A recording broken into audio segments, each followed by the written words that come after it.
当一场巨大的暴风雪正在席卷中伯利亚荒原时，安娜知道给她的时间不多了，她现在必须要尽快找到可以让她藏身的地方。现在的她感觉自己的身体已经快要失温了，她来到了一块可以避风的巨石下，点燃了雪球灌木。不过这东西只能暂时取暖，却解决不了根本的问题。她还要继续向前寻找可以藏身的地方。如果此时被困在这里的是你，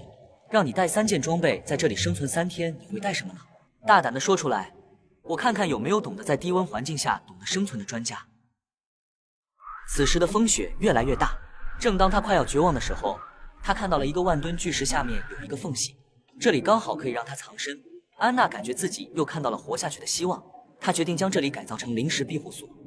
等风雪过后再继续向前走。这块万吨巨石就算刮10级大风也不会有丝毫的影响，但现在的风是从西南刮过来的。虽然巨石给他提供了一个非常完美的掩体，但如果想要度过今夜，安娜还需搭建出一个封闭空间，在里面点火取暖。他现在开始利用碎石搭建墙体。现在虽然没有达到零下30度的低温，但是寒冷的空气再配合寒风的加持，让安娜感觉到非常寒冷。现在的他非常需要篝火取暖，在寻找到火种之后，他就尽快回到了避风的巨石下，将其点燃之后，安娜就有了可以取暖的地方。只要让手活动开，她就能尽快的将庇护所建造完成。经常在这里穿越的安娜知道中伯利亚的夜晚会非常寒冷，不过经验丰富的她有办法在这里度过今夜。只要她能将巨石下的墙壁搭建好，形成一个窝风处，让寒风不能灌进石头缝隙，就算成功了一半。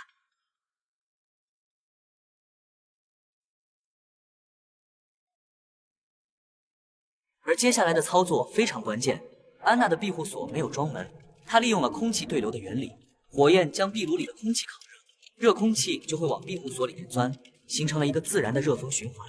而更厉害的是，壁炉的排烟口借着风力形成了烟囱效应，风越大抽力就越强，把烟全部排出，一点都不会倒灌。现在只要篝火能持续燃烧，庇护所内就会一直有热空气循环，让里面暖烘烘的。为了应对寒夜，安娜也该补充体力了。她将豆罐头放在了篝火旁，开始加热。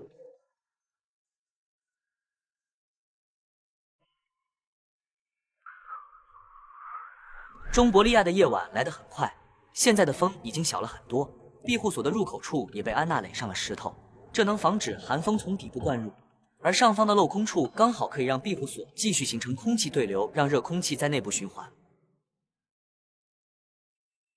吃完晚饭之后，虽然外面寒风刺骨，但是安娜却躲在一个可以避风的巨石下面。熊熊燃烧的篝火让庇护所里会持续循环热空气，而安娜已经很疲惫了。她希望明天风雪赶快停止，她也要尽快走出荒原。躺下去之后没多久，她就睡着了。